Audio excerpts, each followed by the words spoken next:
Tracking substance abuse in the country. The National Council on Drug Abuse now has an early warning system to coordinate information sharing. The details coming up. Plus, a reminder of the tip lines to share information on gangs and illegal guns. We also have the top news stories of the day and much more. I'm Adrian Atkinson, and thanks for making it Jamaica Magazine.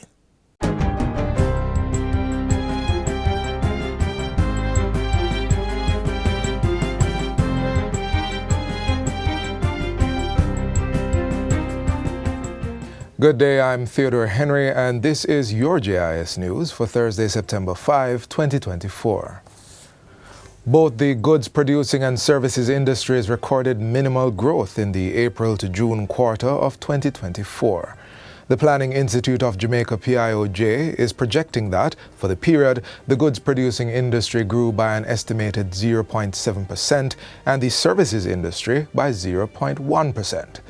Director General of the PIOJ, Dr. Wayne Henry, gave the update during the agency's quarterly media briefing on Wednesday. He says overall, the economy remained relatively flat, recording an estimated growth of 0.1% compared with the corresponding April to June quarter of 2023. According to Dr. Henry, the limited growth in comparison to 2023 largely reflects a normalization of performance for most industries after last year's return to pre-COVID-19 levels of output. The main factors influencing the performance during the review quarter included strengthening of consumer confidence, as well as relatively high levels of employment, which supported increased levels of domestic demand for goods and services. Growth in the economies of Jamaica's major trading partners, which supported external demand, and the challenges associated with a fire at Petrojam refinery in March 2024, which negatively impacted production during the review quarter, and a fall in business confidence, as less firms believe that the climate is good for investment. For the first 6 months of 2024, the economic performance is slightly better, with real GDP estimated to have grown. This reflects 1.3% growth for the goods-producing industry and 0.7% for the services industry. Meanwhile, revenues from the information technology IT services market in Jamaica has seen significant growth in the last few years, and this is forecasted to continue. That's according to the Minister of Industry, Investment and Commerce, Senator Aubin Hill. In 2018, we had 82.28 million. In 6 years later, 2024, that had grown by 67% to 137.64 million. We expect that figure to grow to 176.58 million. So from 2018 to 2029, that will be increased by 115% to 176.58 million US dollars. Senator Hill was speaking at Resolve IT Limited's recent 20th anniversary celebration. He says the export of ICT services per capita in Jamaica is projected to reach 47.17 million US dollars this year. The minister stresses that the industry provides an opportunity for Jamaica to be an important player in leading markets as it contributes to the development of niche areas where the island has a competitive edge. These niches will be located within a range of sectors including financial services, offshore banking, insurance, registering and administering legal limited liability partnerships, and related legal institutions. 109 fisherfolk in White House, Westmoreland are the latest to receive relief vouchers as part of the Ministry of Fisheries' ongoing efforts to support communities recovering from Hurricane Beryl. An additional 40 vouchers were allocated to fisherfolk in the neighboring community of Scott's Cover. The initiative is an extension of the ministry's broader relief intervention, which has already delivered similar support to 127 fishers in Clarendon and 104 in St. Elizabeth. Every week for the past 3 weeks, we have been on the road in fishing communities offering some support to our fishers. We are going to be moving to ensure that your life as fishers are better. In addition to the voucher distribution, the minister reintroduced the electronic licensing regime IRIFINs. This allows fishers to manage their licensing and registration entirely online. You don't even have to leave your yard to go to the office to apply. If you have your smartphone, you can stay at your house and you can apply for your license, apply to register online. And all of that can be processed and you can get back not only your license in a week. In a week, you can also get an electronic copy of your registration and license on your phone. So you can literally take out your phone and show that you are a licensed and registered fisher. Meanwhile, government's Rebuild Jamaica initiative continues to provide monetary support for persons whose homes were damaged during Hurricane Beryl. On Tuesday, the Ministry of Labour and Social Security handed out cash grants to affected residents of St. Thomas. Portfolio Minister Perlin Charles Jr. urged the recipients to speedily utilize the assistance. Make sure that this case, which is an emergency case, once you get your check, you make sure you use your check as quickly as possible to get the material or get whatever you need to get done. Government, through the Ministry of Education and Youth, is redoubling efforts to ensure that all students with special needs have access to education. Prime Minister Andrew Holness has urged the ministry to seek out those persons and place them in the school system. This is in keeping with the government's mandate to promote greater inclusivity. Mr. Holness points out that there is an annual budgetary allocation for children with special needs, which amounted to $3 billion allocated to the Education Ministry this financial year. This includes developing special programs, special materials for learning. We have special schools that we sponsor, sometimes up to 100% of fees. And now we have been paying shadows and teaching support for students who need this kind of individualized attention for learning. No child should be denied access to education because of any need that they may have, which is not considered to be within the normal range. The Prime Minister was addressing students, staff and parents at the Hope Valley Experimental School in St. Andrew on Monday. According to Mr. Holness, using policies within the ministry, the administration will, as far as possible, integrate students with special needs into the mainstream education sector. But to facilitate this, he maintains that education must be structured in a way that caters to the varying needs of students. The inclusiveness is not to set them apart. It's not to treat them specially. The inclusiveness is to accept that we are not all the same. We're not going to all learn at the same pace. We have different needs. And the system must adjust to the needs that the population presents. And finally, 2 students are starting the new academic year with laptops in tow, thanks to Prime Minister Andrew Holness fulfilling a promise he had made recently. The students, Ramelia Cottrell of Glenmere High and Christine Givens of Fogar Road High, both approached the Prime Minister while he was on a visit in their community. Mr. Holness, who was on assignment to deliver a home in northwestern Clarendon under the new social housing program, promised the young ladies that he would make it happen. He upheld that promise early this week. It gives me great pleasure to present to you this lovely HP laptop. And here you go. Oh, you see, hug up that laptop. I hope it will help you in your studies. I'm sure it will. On the same day, the Prime Minister also gifted the Nurses Association of Jamaica, NAJ, with 10 laptops. President of the NAJ, Dawn Marie Richards, says most of the devices will go to students who are in need. And that's it for JIS News Today. I'm Theodore Henry. Thanks for watching.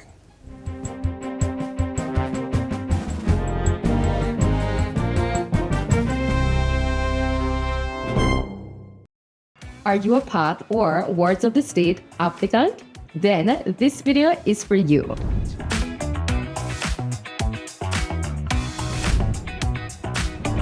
Guess what? You are not required to pay an application fee. And you automatically receive or granted aid of $60,000 upon your application submission for a targeted loan. For more SLB info, follow us on all social media platforms.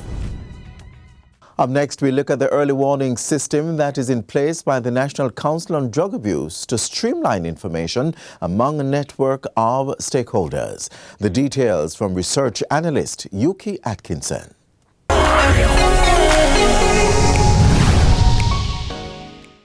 Welcome to Get the Facts, the program that provides you with information on government's policies and initiatives. I'm Theodore Henry. For the next few minutes, we're discussing a new system designed to stem the rise in psychotropic substances that pose a significant threat to Jamaica's public health. Here to tell us more about Jamaica's early warning system, EWS, on drug use is Mrs. Yuki Atkinson, research analyst with the National Council on Drug Abuse, NCDA. Welcome to the program, Mrs. Atkinson. Thank you very much for having me. Let's jump right into getting the facts. An early warning system on drug abuse. What's that about?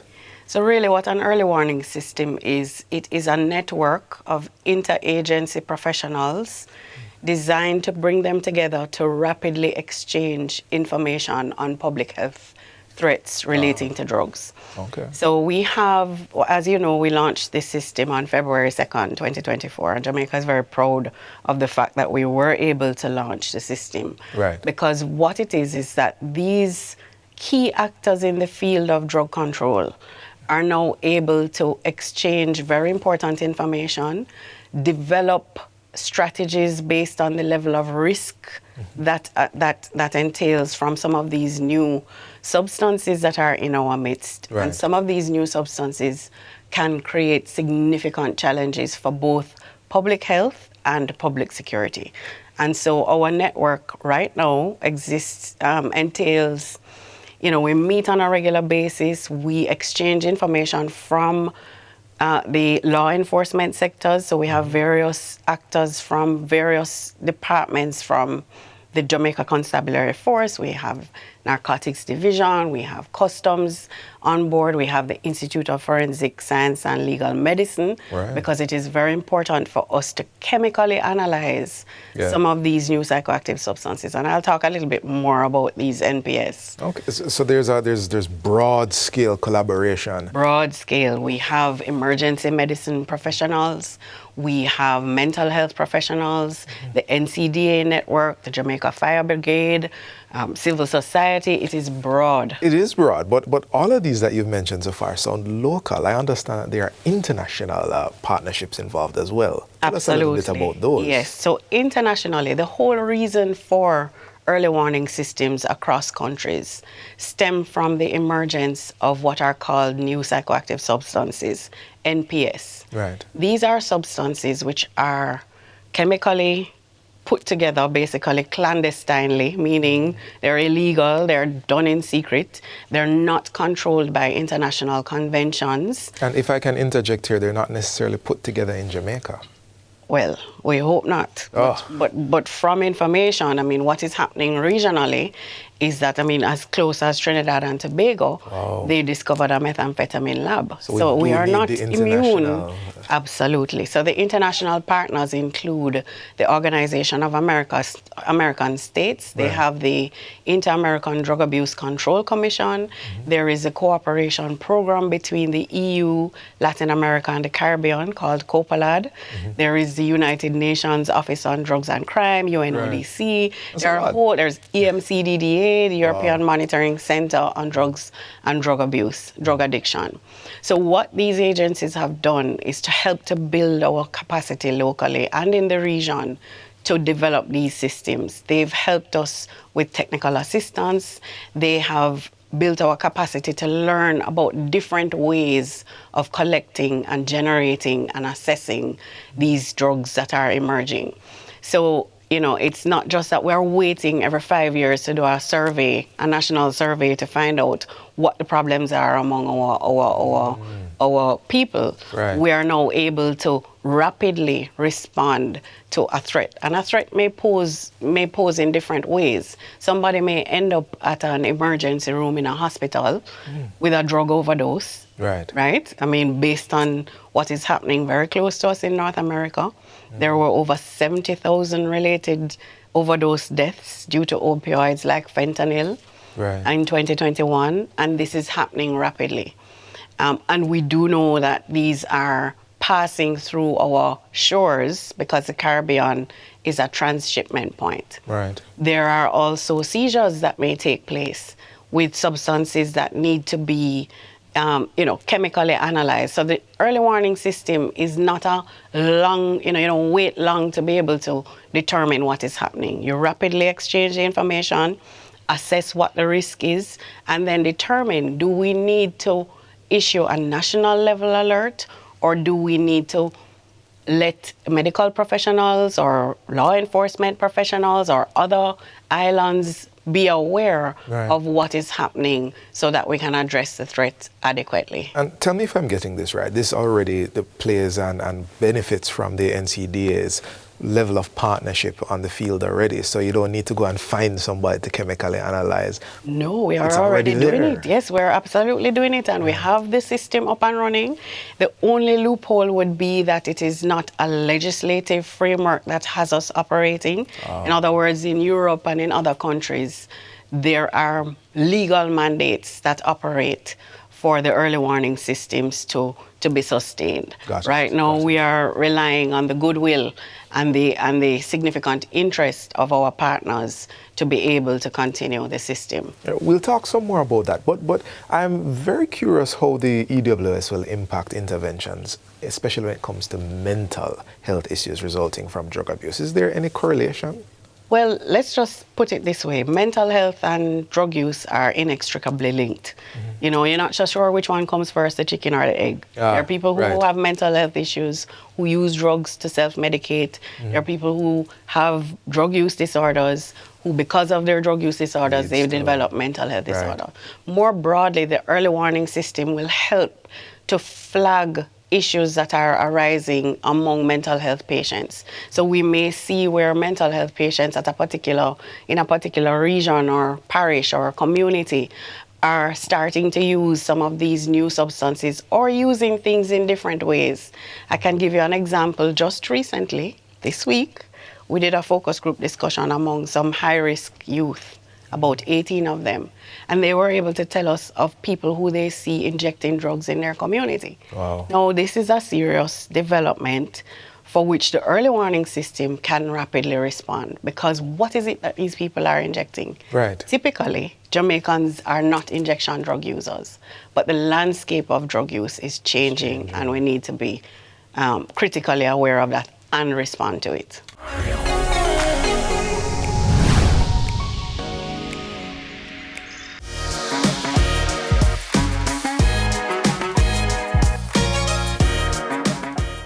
On Sunday, August 11th, in the quiet community of Cherry Tree Lane in Clarendon, our entire nation was shaken by a brutal act of violence. Gangsters mercilessly took the lives of 8 innocent Jamaicans, including a 7-year-old boy and several women. These criminals will strike again, destroying more families and more communities unless we stand together to stop them. If you have any information that can help bring these killers to justice, please share it with the security forces. The government has established a reward fund of $25 million for information leading to the arrest and charge of the perpetrators who committed this heinous act. The facilitators who supplied them with arms, intelligence, and transportation. Those who harbor and protect these criminals after the crime. If you know something, say something. Call Crime Stop at 311 MOCA at 888-6622-847. NIB at 811 or the JDF at 837-8888. Together, we will defeat the gangs and develop a culture of peace in our country. The proceeding was brought to you by the Ministry of National Security. The Met Office has been guiding us through this hurricane season with information provided from different sources.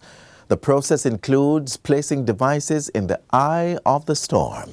But don't take my word for it. Watch this. The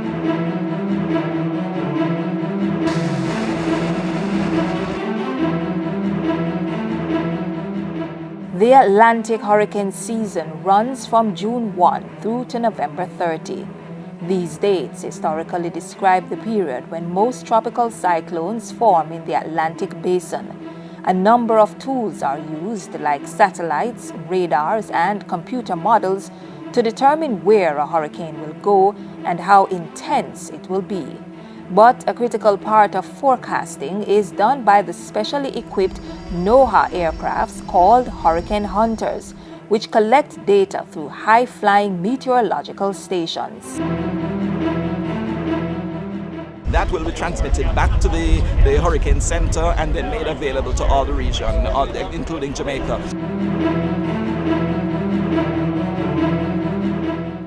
WC-130J Hercules is a high-wing, medium-range aircraft used in weather reconnaissance missions. This plane is configured to penetrate tropical disturbances and storms, as well as hurricanes and winter storms, and get data on the movement, size, and intensity of these systems.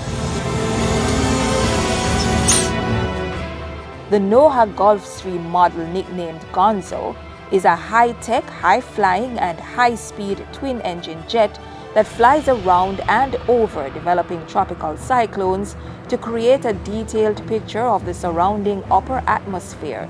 It has a range of nearly 4,000 nautical miles and a cruising altitude of 45,000 feet.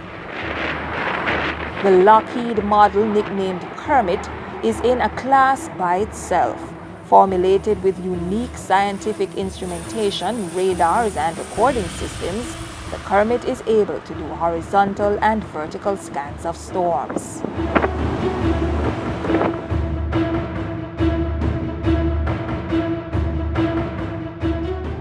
So we'll have two meteorologists sit up front there. The person in the left seat is usually verifying the dropson data that we're collecting. The person on the right is helping with navigation.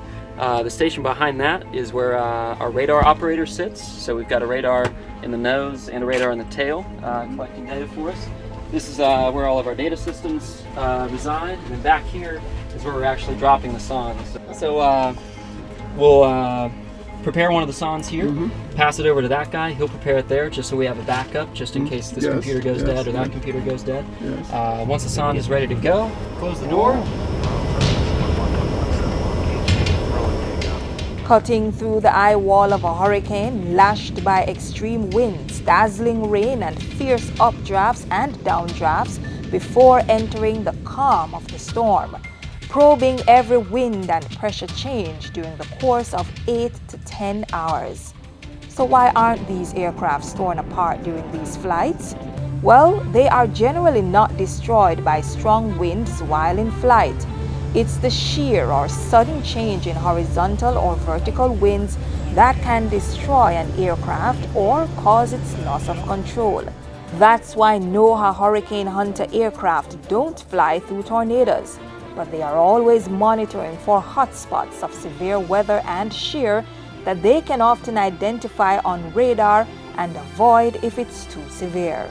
We are always in direct communication with the National Hurricane Center. As soon as they get the information, we speak to them, they tell us what is happening, and so when we are ready to issue a warning, if we feel that we are threatened, we communicate that to the Hurricane Center. We are ready to issue a warning, what do you think? And we take that decision and they make it public to all the countries, not only in the region, but even wider than that through the internet and other means.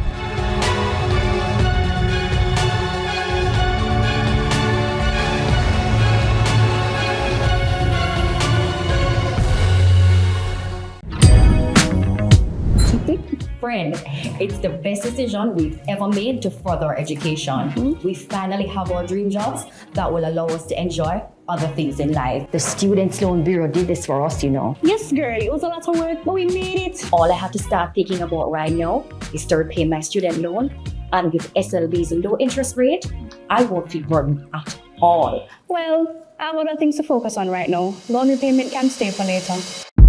Really? Don't you know that when we repay our student loan, others benefit from the fund? Think about your little brother. Don't you want him to benefit too? Oh, of course. By paying it forward, we're making sure the next generation has the same opportunities we did. Well, I guess I never thought about it that way.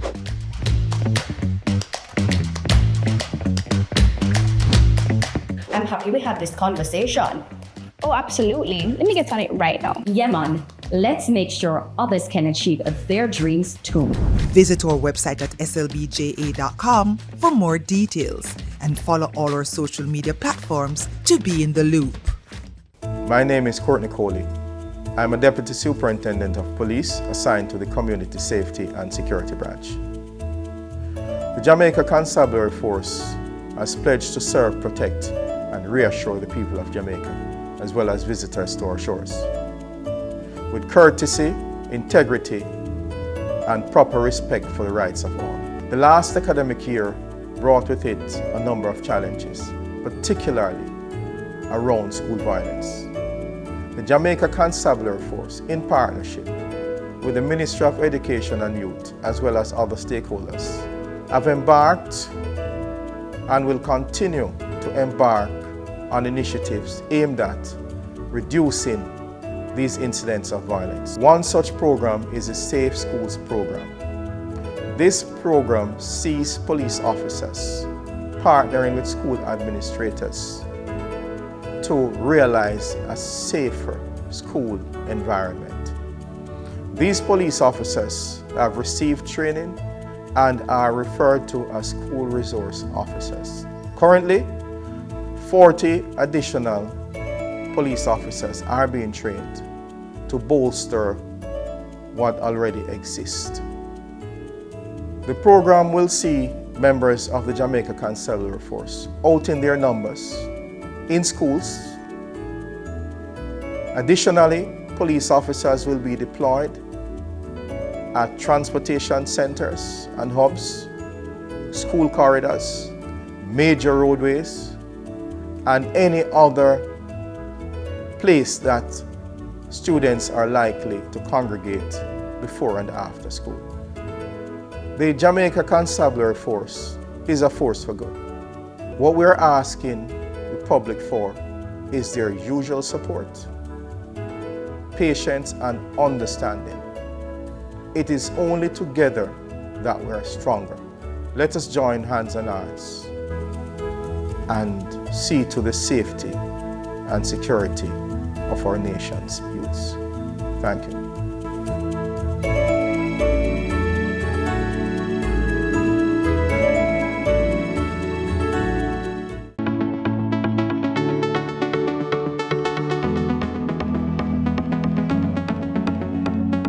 Calling all tertiary level students, the JIS presents its 2024 Heritage Photo Competition under the theme, Out of Many, One People.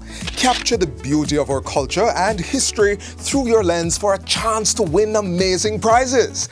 Entries close October 31, 2024, so get ready to showcase your creativity. Visit jis.gov.jm for the competition guidelines. Don't miss your chance to be part of the legacy. Let's preserve our heritage, one photo at a time.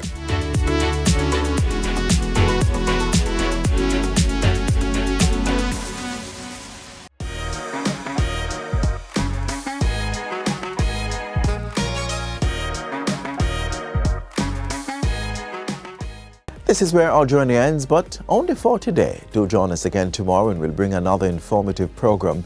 In the meantime, stay connected via our website, gis.gov.jm.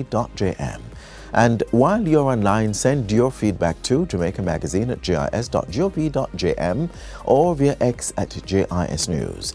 You may also find us on all the major social media platforms and through our mobile app that's Android and iOS compatible. On behalf of the entire production team, I'm Adrian Atkinson. Do take care.